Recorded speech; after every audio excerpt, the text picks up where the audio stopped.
Today I came across a video of this guy, Neel Kashkari.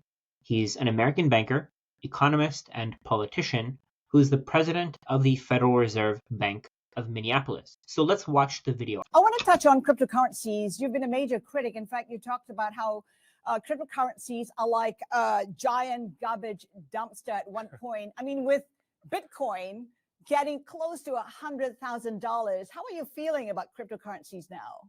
Well, the question that I've been asking for the last 7 or 8 years continues. What can you actually do with it other than just speculating on it?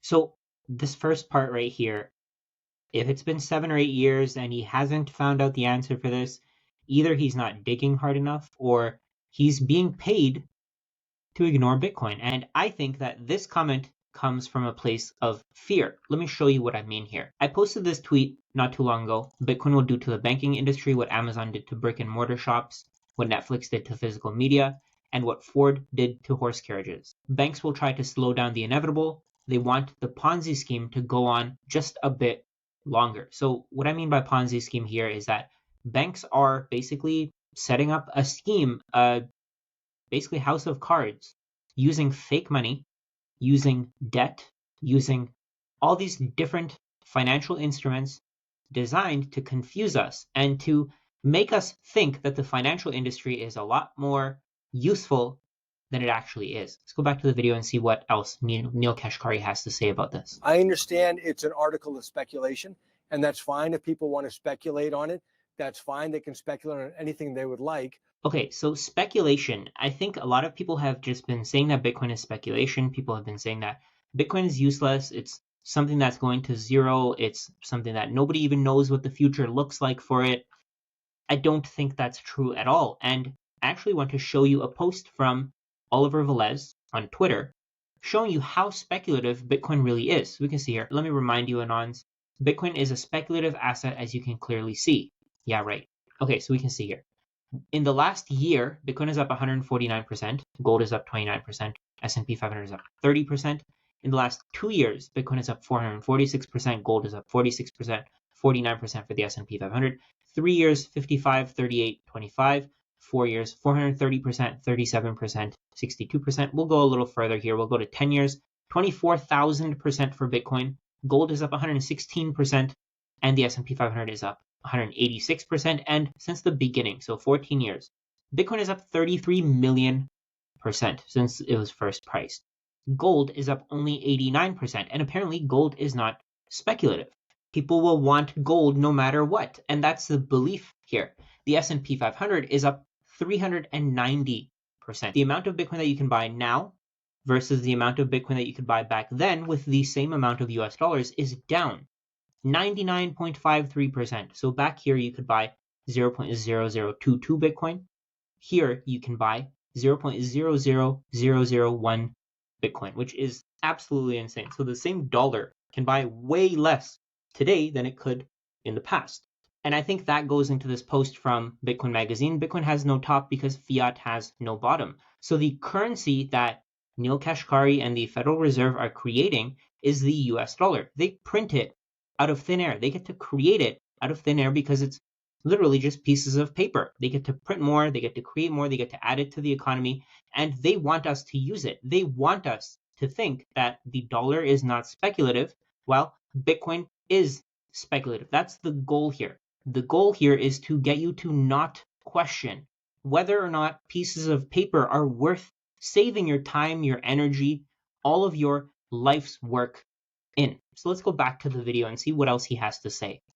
Have any utility in an advanced economy? Can you buy things with it? Do people buy things with it? At least in the US, the answer is a resounding no. Almost nobody buys anything using Bitcoin. I think it's important to look at Bitcoin from different perspectives. You don't only have Americans in the world. There are people in other countries, let's say Asia, Africa, Australia, everywhere in the world. There are people who are figuring out that the current financial system is a scam, that the current financial system is not working for them. Everything is getting more and more expensive. Houses are getting more and more expensive. The future generations aren't going to be able to afford to buy a house. They're going to have to rent for the rest of their lives. And to Neel Kashkari, to this guy here, of course that has no value because he doesn't care. I was looking for Neil Kashkari's net worth, and the only thing that I could find here was something from 2014. We can see here.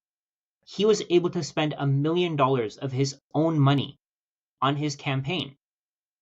If somebody can spend $1 million campaigning for their next position to be the California governor, this is in 2014, of course they don't care about whether or not they can afford a house. They can buy as many houses as they want to. If he has this much money to spend on something like a campaign, then of course he can buy a house. And of course the housing market isn't his main concern. He doesn't care because he can't relate. Let's go back to the video here. Then it was supposed to be an inflation hedge. And then when inflation took off in the US, Bitcoin got crushed. This is another pretty funny comment from him because we just saw how much value the US dollar has lost. Over the last 8 years, the US dollar has lost 99% of its value. 99%. If Bitcoin isn't an inflation hedge, then nothing is. Nothing can be an inflation hedge because Bitcoin has outperformed everything in every time horizon. So it wasn't an inflation hedge. So it's not a useful payment tool. It's not an inflation hedge. Is it merely a speculative asset as an instrument of speculation? If that's all it is, that's fine. People can be free to speculate on whatever they would like. I think it's more speculative to hold US dollars than it is to hold Bitcoin because you don't know how many US dollars will be available tomorrow. You don't know how many people will want US dollars. You don't know whether or not we'll value pieces of paper in the future. You don't know whether or not the US government will continue to use US dollars as a legal tender. Because of the US dollar, we've seen so many problems across the world. Because we're speculating on pieces of paper having value tomorrow, we're seeing our cost of living in every single aspect increasing over time. How many people can say that their groceries haven't doubled in the last 10 years? How many people can say that their housing costs haven't doubled? Their car costs, everything that they pay for has increased in price because the US dollar will trend to zero forever. And yet, a lot of people are still speculating on it having value in the future. We can see here exactly how many US dollars are reported to exist in the US. So we can see here in 1959, there were 286.6 billion US dollars. Today, there are 21.3 trillion. There were more US dollars created in the last 10 months than what existed in January of 1959. So how do we know how high this number will go? When you hold a certain amount of US dollars, let's say you hold a $100 bill, your $100 bill is divided by the total amount of currency that's available. How do you know that the denominator won't just keep getting bigger and bigger and bigger? And how do you know how much of your purchasing power you'll lose because the Federal Reserve and people like Neil Kashkari will continuously print more and more money and create more and more money and dump it in the system? All right, let's finish off the video and then I'll show you exactly what the use cases of Bitcoin are. But I would like us to be clear on what this is and what this is not. And I'm waiting for anybody to explain to me how it is actually useful in an advanced economy. And I just haven't seen it yet. Honestly, it makes me think that he's completely incompetent and he shouldn't be making however much money he's making. He's probably making at least $200,000 a year. He should not be making that much money if he can't do a simple Google search. I found a couple of graphics that show you exactly what Bitcoin is, why it's so valuable. For the first one we can see here, this is from the Crypto Couple. They're on YouTube. I liked this graphic because it shows everything so well.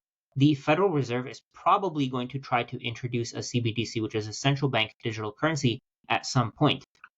The problem here with the CBDC is that it's exactly like the US dollar. You can create as many units of it as you want to. You can dump them in the market. It has an unlimited supply, susceptible to inflation, which makes sense because you can create it out of thin air. It's centralized, ruled by rulers, single point of failure. So for example, people like Neil Kashkari, they're the rulers in that system. If they're able to, they want to cancel your money and control you so that you don't do things that are against their beliefs. And we can see here opaque monetary policy, variable rules determined by people. So these people like Neil Kashkari, are the ones who control the system. They can create as many dollars as they want to, and they can dump them into the system. They can create more and more money, they can put it in the system, and they can devalue every single dollar that you've ever saved your entire life. You can see here closed and permissioned, access and availability determined by policymakers. So if they don't want you to use their money, then you can't. You have no permission to use it. So you're basically out of the system. There are at least 20 countries in the world who can't use the US dollar system because it's closed and permissioned. The people in those countries can't participate with the rest of the world and do commerce with everybody else because the US government doesn't like their government. The next one, risk of seizure. Policymakers can manipulate funds under Emergency Act, so they can close your accounts. They can take your money from you. They can stop you from using your money whenever they want to. Privacy invasive, financial surveillance down to the individual transaction level, with the potential to be exploited for behavior modification based on habits deemed undesirable, aka social credit score. So what they'll be able to do is they'll be able to tell you, you're traveling too much. You can't travel anymore, so you can't use your credit card or your debit card on this transaction. You're buying too much gas. You're spending way too much money on gas, so we're not going to let you buy gas because we need to protect the environment. You're buying too much meat. These central banks want to have control over you, and they will have control over you because of the CBDCs that are coming around the world. I don't know which countries will have a CBDC. I don't know which countries won't, but CBDCs are something that is coming, and we're not going to be able to avoid it. And the last one enables censorship. Parties in control can exert influence and control to restrict access, limit usage, and edit, reverse, and block transactions. The problem with censorship, of course, is that they can stop you from spending money when they want to. They can get you to stop spending money if you're sending it to, let's say, a campaign that they don't like. Maybe, for example, if you support a protest and they don't like that protest, they can stop you from using your money. On the other hand, to answer Neil's question here, what is the use of Bitcoin? Bitcoin, it has a limited supply of 21 million. It can't be debased, so nobody can steal your wealth from you. Whenever your government prints more money or borrows more money and then spends it into the economy, they're decreasing the value of your money because more and more money is chasing the same number of goods. When they print money, they're not creating new goods. All they're doing is they're creating more money. They're creating more pieces of paper that chase the goods that are already in the economy. So they're debasing your money when they create more. Same thing with a CBDC. That's exactly what they'll do. Okay, so the next one, decentralized, rules without rulers, no single point of failure. Nobody knows who created Bitcoin. Of course, the name is Satoshi Nakamoto, of the person who said that they created Bitcoin. That was their alias. But that person disappeared. Nobody knows who it is. Nobody can prove who it is. And it seems like that person is gone without a trace. They haven't spent their Bitcoin. So we can see here, decentralized, rules without rulers, no single point of failure, meaning that nobody can be sued. Nobody can be killed. Nobody can give away control over the network to another group of people. Decentralization is so important in money because that way you can't stop an entire country, all of the people in a country, from using a form of money and interacting with other people around the world. Without money, we're no longer a civilized society. We're going to have to rob, we're going to have to steal, we're going to have to do whatever we can to get what we want to because our financial system won't work. Next one, clear monetary policy, fixed rules determined by math. This spreadsheet here shows you exactly what Bitcoin supply is going to be like over the next 116 years until 2140. We're going to see a maximum of 20,999,999.9975553 Bitcoin, and there's never going to be more than this. Nobody can tell you how many dollars will exist next year. Nobody can tell you how many dollars will exist next week. For all of history, when a form of money is centralized and controlled by a certain group of people and the supply isn't hard-coded, people have always taken advantage. People have always stolen value from everyone else because they can. Why wouldn't they? It's an arbitrage opportunity for them. It's free.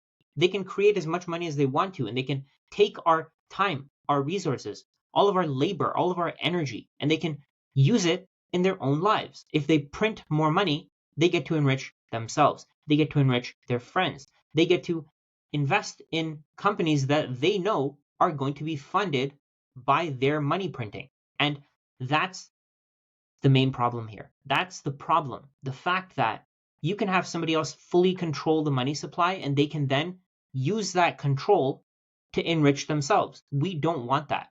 What we want is a limited supply of money that nobody can steal from us. Nobody can debase it. Nobody can stop us from using it.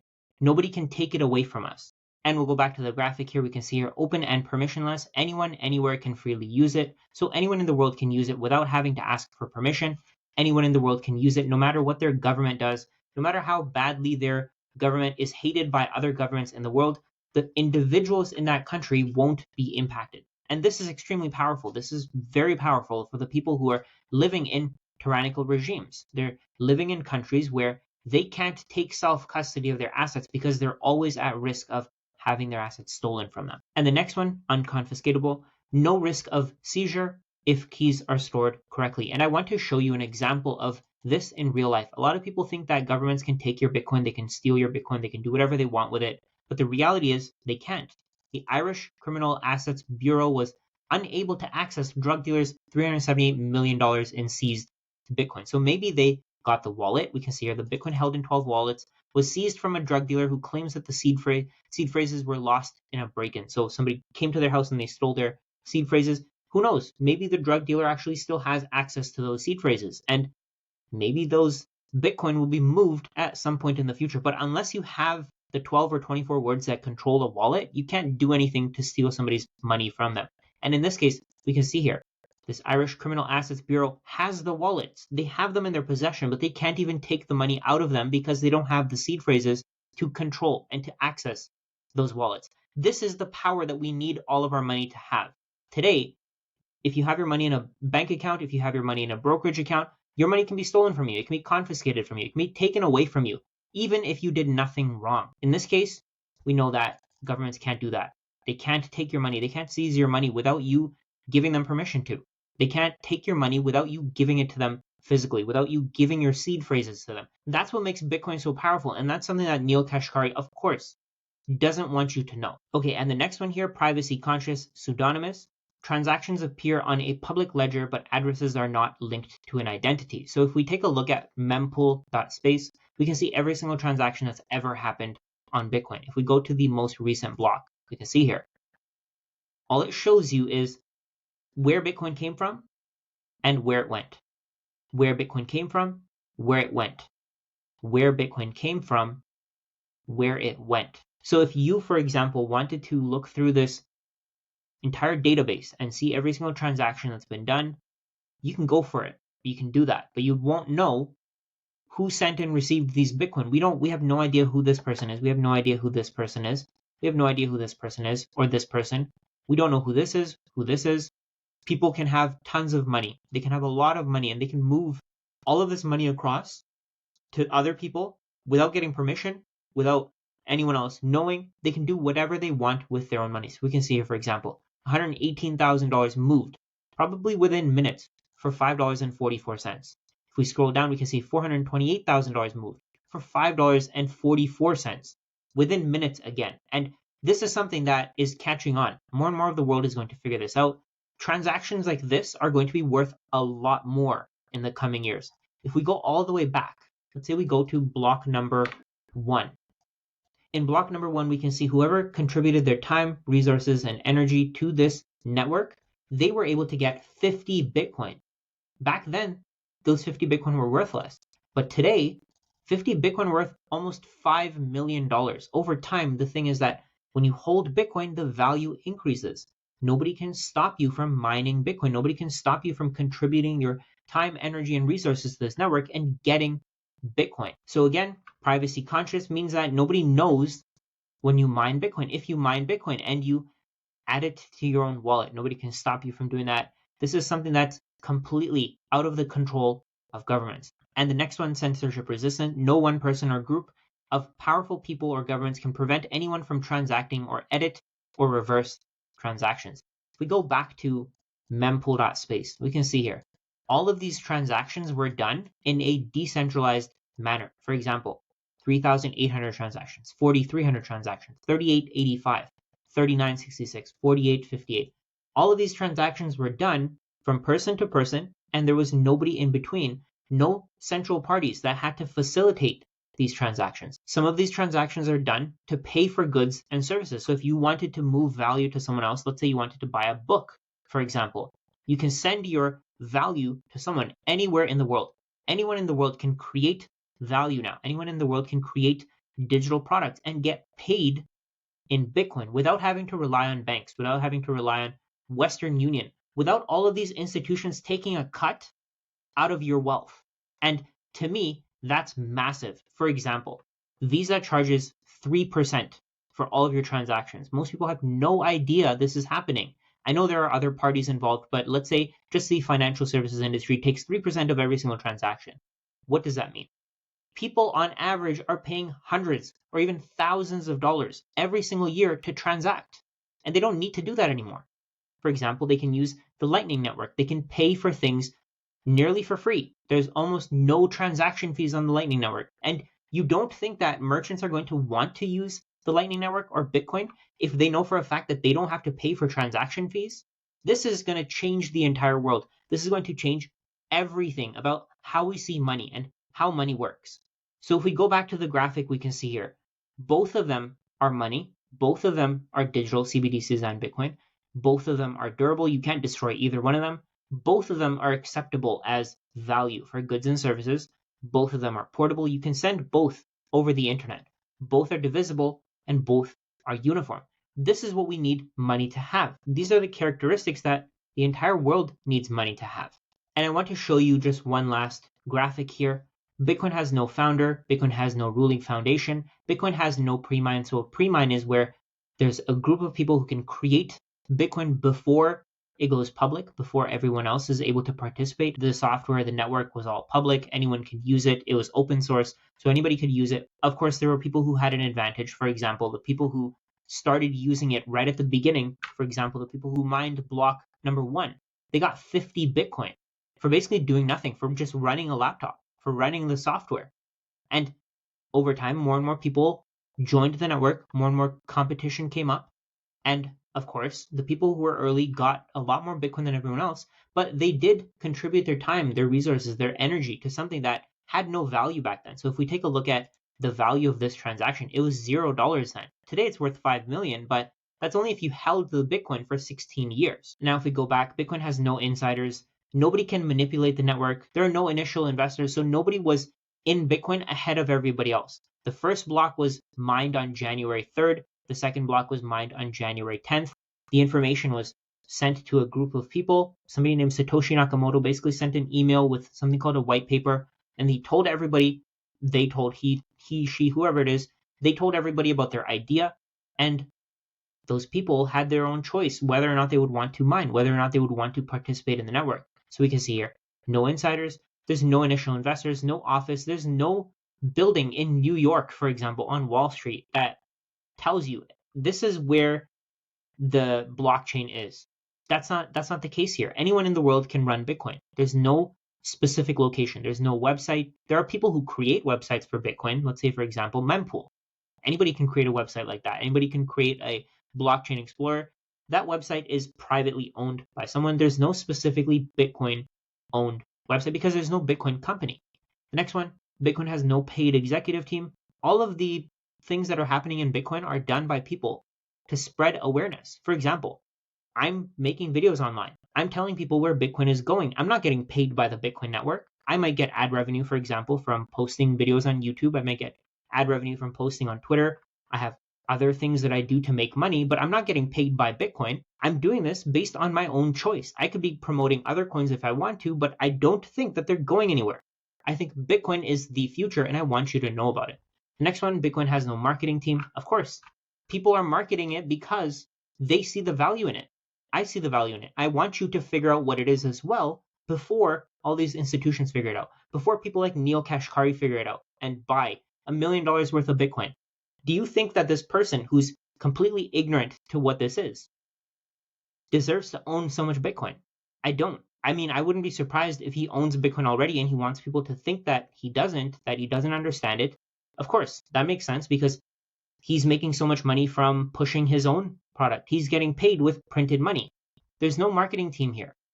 There's nobody telling you what Bitcoin is going to do next. There's no team that's putting together materials and content from Bitcoin. Satoshi Nakamoto, the creator of Bitcoin, isn't in the picture anymore. There's nobody hiring. There's nobody creating new roles. There's nobody paying new salaries to do this. Everything is done because people want to. They're not getting paid to do it by Bitcoin. They're doing it because they want to spread the knowledge. They want to educate people. They want to create value in Bitcoin by showing more people what the use of it is. As the network grows, the value increases. There's no paid development team. There's no starting price. Bitcoin started off at $0. In the beginning, there was no price. Nobody could sell it. Nobody could buy it. All you could do was create blocks on the Bitcoin network, and the Bitcoin network would pay you. They would give you Bitcoin for supporting the network. Bitcoin has no human controlling it. There's no emotions involved. There's nobody stopping you from using your Bitcoin however you want to. That's the best part of this. Nobody can stop you based on their own biases of your gender, your religion, your skin color. None of that matters. Whoever you are, if you have value in the current system, you can give that value away to someone who owns Bitcoin. They may want to accept that value for their Bitcoin, give you some Bitcoin, and then you can do whatever you want with it. Nobody can stop you from using it the way that you want to. And the last one, Bitcoin is the fairest money in the entire world. If you want to put resources towards the Bitcoin network, you can. If you want to buy Bitcoin, you can. The price is purely determined by the market, and anyone can pay the current price to accumulate Bitcoin. If you don't want Bitcoin, of course you don't have to have it. If you're going to listen to people like Neil Kashkari who have no idea what this thing is, and they're going to keep telling you that it's speculation, they haven't done the research, or maybe he's just acting. I don't know what the case here is. But if you're going to keep listening to people like him, you're going to lose out on the fairest money in the world, on the biggest financial network in the entire world.